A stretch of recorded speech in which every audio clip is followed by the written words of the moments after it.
Hello and welcome to another EE140 video. Today's example is on Faraday's law and Lenz's law. So let's begin. We are given a thin copper wire with radius r, given as this function. It is submerged in a time-varying magnetic field B, given by this function, and it is pointing along the positive x direction. Now we're tasked to find the induced current and the direction of that induced current at time where t equals 0. We're also told that the resistivity of the wire is just rho, and that is going to be ohms per meter. So before we begin, let's figure out our direction. We know that our B field is pointing into the x direction, and given that we have zy coordinates, you'd ascertain that our positive x is coming out of the page by using our right-hand rule. Next, we could take a look at our function for the radius of this thin wire. The radius is r0 plus alpha cosine omega t. We can see that it has cosine here. And with respect to time, this function is a decreasing function.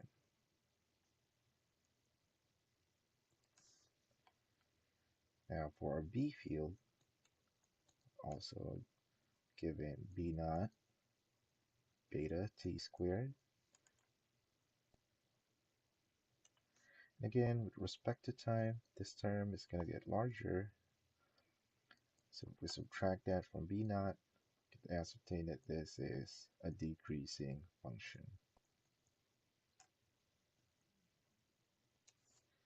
Now let's keep those observations in mind. It will come in handy later. For now, we'll get started by finding out our flux. And that is integral of B dot dA, which is also the same as BA cosine theta. Theta being the angle between our B field that is coming out of the page. So B is coming out of the page. So the angle between the B field coming out of the page and also the area vector that is also coming out of the page. So they run parallel and the angle between them is just 0. So cosine 0 is just 1. So with that, we could just write down B times A. B times A is just our B function times the area of the thin copper wire. So that's pi r squared. So now that we have our flux, we could solve for our VEMF, our electromotive force.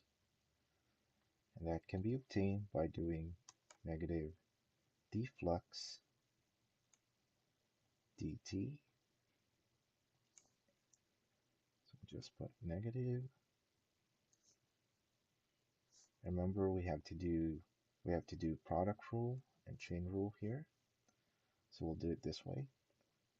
So dB dt, the time derivative of our b function, times the area,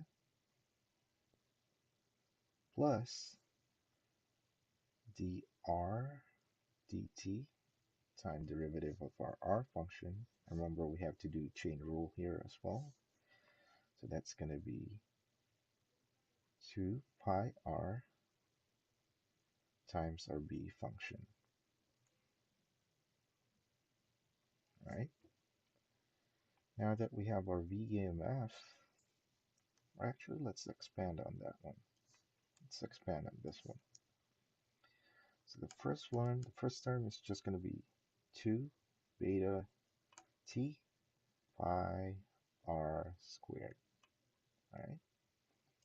Second term is derivative of our r function is just going to be alpha omega sine omega t times 2 pi r and our b function. 2 pi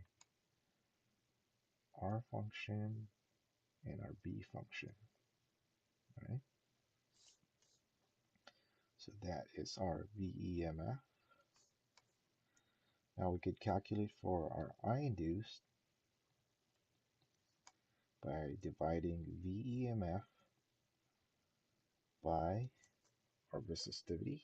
Remember, our resistivity is rho, and that is ohms per meter. So we could write down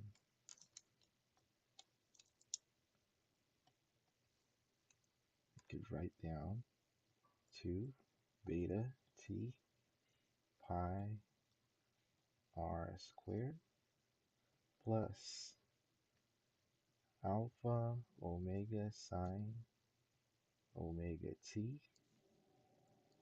That's 2 pi r times the B function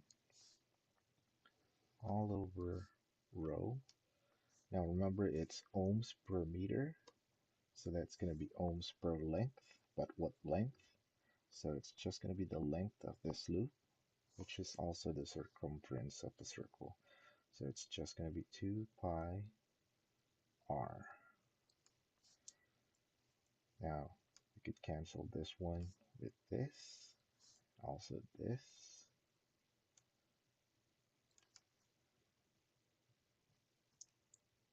So our final, or our I induced, is just going to be beta T R plus alpha omega sine omega t.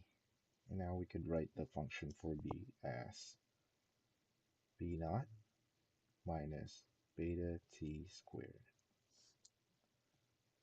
all over rho.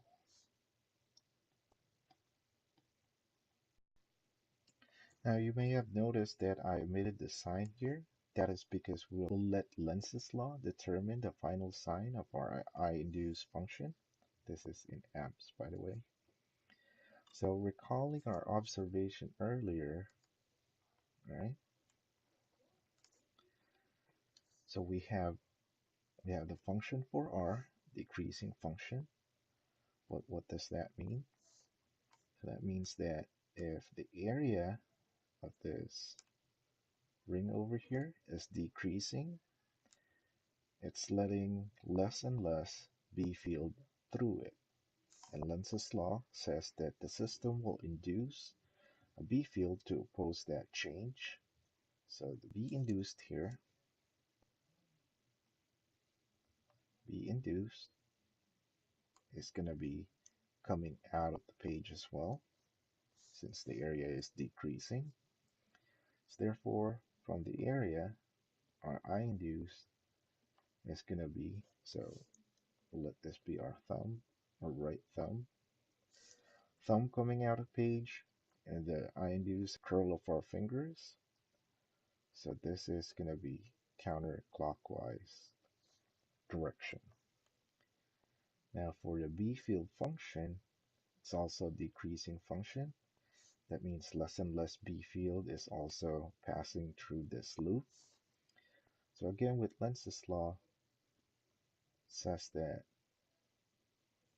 B field induced is going to be coming out of the page.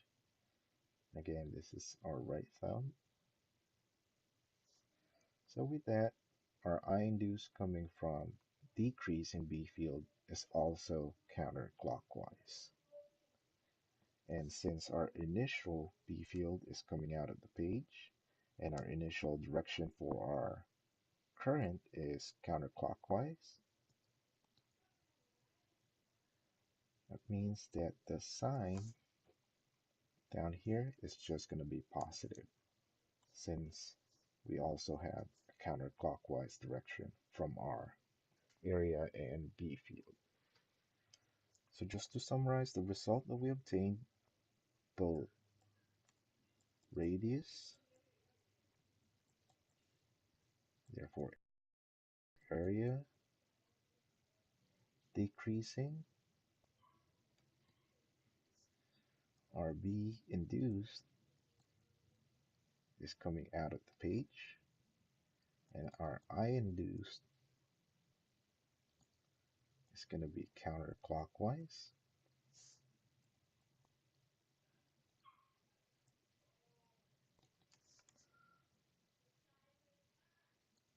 And our B field,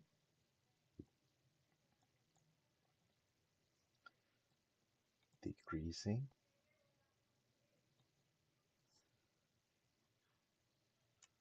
So also the B induced from that will generate an I induced that is also counterclockwise.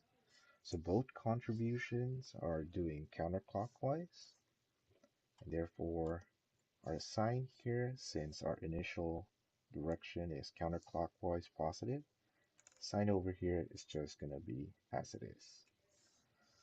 So I hope that is clear. Thank you for watching and have a great day.